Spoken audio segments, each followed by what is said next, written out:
Mul on üks äge uudis kõikidele droonisõpradele, videograafidele ja muidugi ka fotograafidele või lihtsalt inimestele, kellele meeldib drooniga lennata. Nimelt DJI on teinud uue drooni ja selleks on FPV droon. Ma olen ise pikalt FPV drooni endale tahtnud. Nüüd on ta lõpuks siin. Droon, mille sa võtad kotist välja, paned tööle ja lähed lendama. Sa ei pea seda tinutama, ehitama, programmeerima, ma ei tea, akusid kuskil suures seifis hoidma. Sa saad osta selle poest karbi sees ja minna põhimõtteliselt lendama. Aga ma arvan, et pikemalt jutustama jääda oleks siinkohal vale. Vaataks pigem, mis siin karbis on. Sellist drooni nagu DJI nüüd tegi, olen ma oodanud isiklikult, ma arvan, circa 2 aastat. Ma olen uurinud FPV maailma, ma ei ole sinna veel sukeldunud, aga ma arvan, et peale selle drooni proovimist ma enam tavalist drooni ei tahagi kasutada. No nii, siin ta meil on. Prillid, droon, pult. Vaatame kohe, teeme lahti.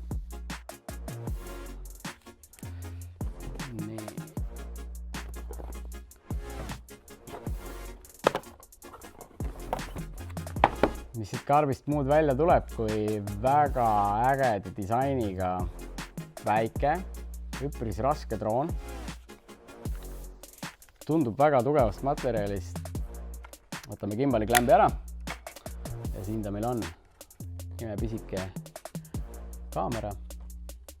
Liigub ainult üles-alla, mis on väga hea tegelikult. FPV droonidel sa pead tegelikult siis GoPro kaamerad igal hetkel, kui sa tahad nurka muuta, pead drooni alla tooma ja siis käsitsi manuaalselt seda kaamerat ise liigutama. Olenevalt siis sellest, kui kiiresti droon lendab, siis sa pead oma ette siin nii-öelda kaamera nurka liigutama, aga siin sa saad teha seda automaatselt ilmselt läbi puldi. Propellerid. Nii, ja nüüd on propellerid küljes ja droon siis ise on selline. Väga lahe. Punased otsad, väga stiilne näeb välja. Siit tagant käib siis drooni laku välja. Enamus drooni kaalust on muidugi aku. Droon ise on selline tegelikult suhteliselt väike. Nii, jõuan puldi juurde. Esimene emotsioon on küll väga hea. Mul on väiksed käed ka tegelikult. Minu kätte ta läheb nagu valatud. Nagu ikka viimastel DJI toodetel, droonidel just siis on nupud alati puldi küljes. On tegelikult väga mugav, et sa ei saa neid ära murda, et kui sa oled lõpetanud lendamise, siis sa paned puldi sisse tagasi. Võtad siit välja, kruvid külge. Nii. Ja siin ta on. Karbis kaasas on veel ühed varu propellerid. Power adapter, DJI prillid, DJI goggles siis, väga stiilsed, näevad välja nagu päris hävitaja piloodi prillid. Kes neid teab, siis tegelikult DJI'l on juba enne olnud tegelikult FPV nii-öelda süsteem. Need nüüd on versioon 2, ehk siis tulevad kaasa just selle FPV drooniga. Need ei ole samad, mis need eelmine mudel. Antennid prillidele. Need lähevad siia ülesse. See on nagu selline kuri herilane. Lähevad siis üles ja alla. Ja nüüd peakski tegelikult nii-öelda prillipaar valmis olema.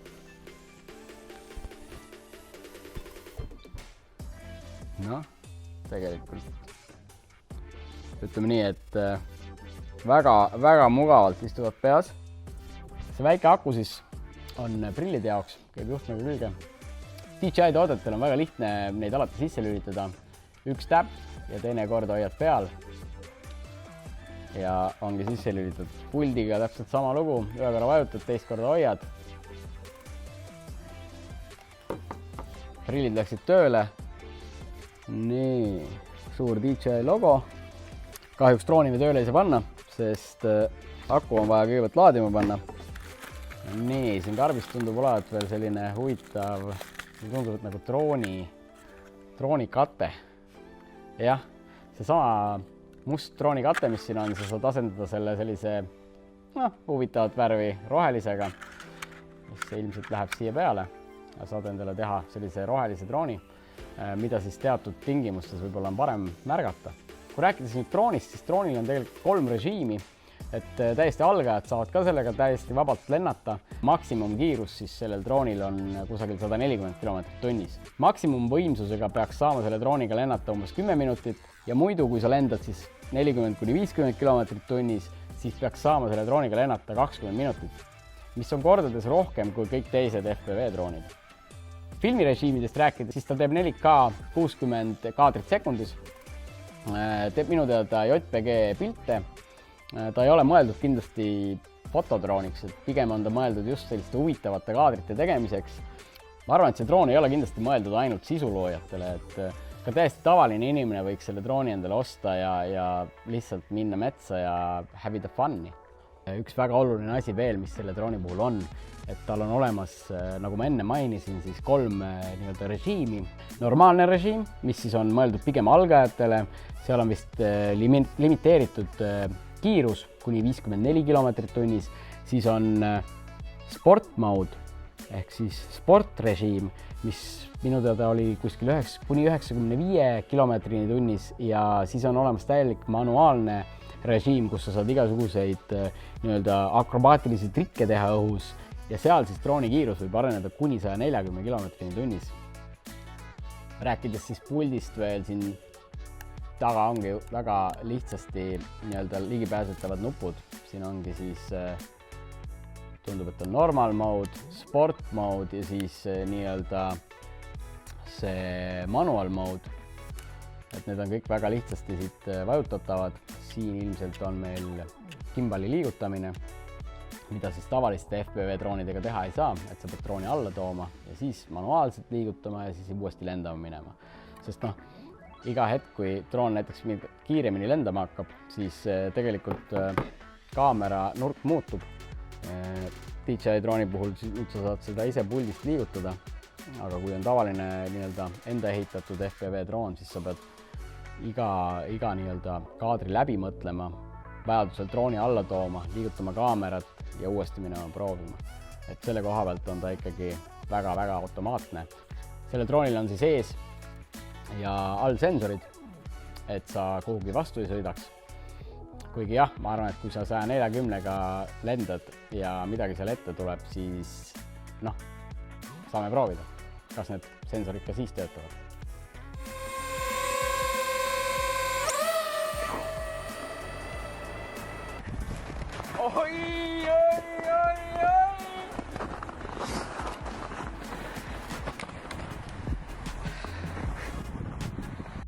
Drooniga lendamise puhul on alati üks olulisemaid asju enda ja teiste ohutus. DJI on selle peale mõelnud ja pannud puldi külge siis ohutusnupu, mida vajutades siis droon jääb ühe koha peale ja hõljub seal ühe koha peal. Näiteks oled kusagil metsas, tead, et lendad puude vahel, tunned, et levi hakkab ära kaduma, vajutad seda nuppu, sa tead, et droon jääb ühe koha peale lihtsalt hõljuma. Minu teada on seal variante veel, et kui sa vajutad seda safety nuppu, siis droon tuleb automaatselt koju. Aga selliseid asju on ikka vaja, eriti kui siin selline väike asi sõidab 140 km tunnis. Mis me siin ikka pikalt räägime? Laeme akut täis, paar sõpra juba ootavad ja lähme lendama.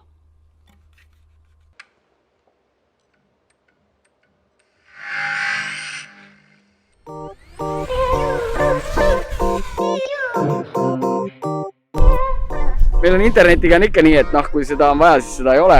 Aga jah, Henri siin paneb oma pilli tööle ja teeme mõned kaadrid niisama ka FPV-ga, siis enda ehitatud FPV-ga ja ootame seda, et DJI drooni update'id saaks tehtud, sest nagu ikka, update'id võtavad aega.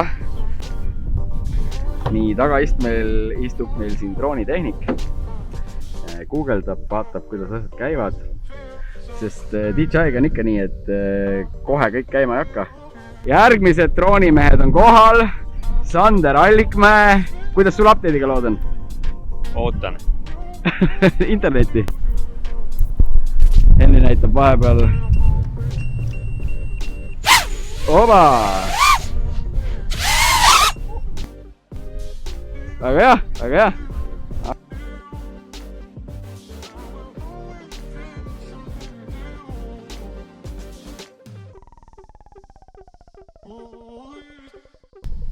Igal juhul meil on positiivsed uudised. Droonprillid ja pult on omavahel ühendatud. Ja aktiveeritud. No nii, ja Henri on valmis minema.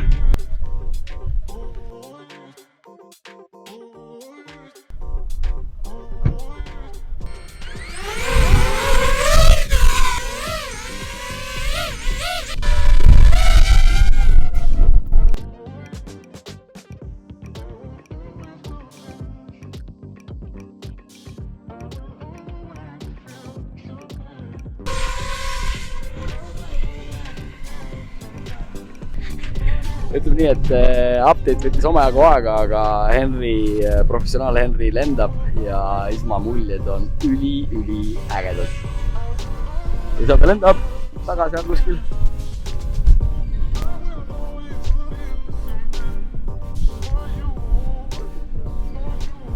Stiki all nagu 2 liigutust. Ma ei tea, kui sa pole akrot lennad, siis võib-olla ei saa aru sellest, aga nagu... Saad aru või? Okei, mine pekki, kui äge! Üli cool ju!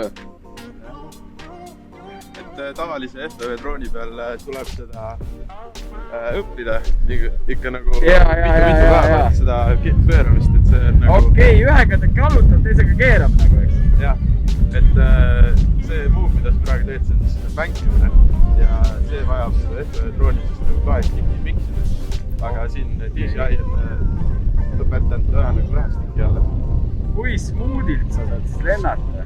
Üli äge nagu.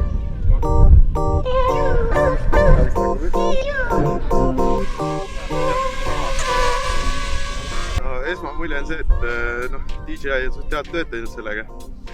Et lasime siin Magnusel lennata, see mees, kes on seal kaamera taga. Ja tema võttis kohe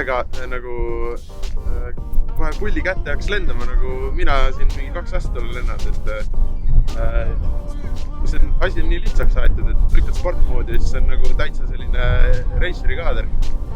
Et nagu, ja endal oli ka selline tunne, et ta on nagu natukene aeglasem versioon siis minu nagu põhimasinast. Et ta on selline lihtsustatud nagu akro lendamine siis. Et DJI-l on jah oma versioon sellest. Mis see, ütle mulle korraga, räägi ära, mis see akro, mis see tähendab? Mina kui võõras, mina näiteks ei tea. Et akro mood on siis selline, et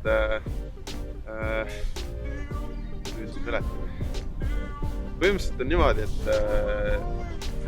sa pead ise andma gaasi manuaalselt, et droon ei püsi lihtsalt õhus, et kui lased gaasi lahti, siis ta lihtsalt kukub.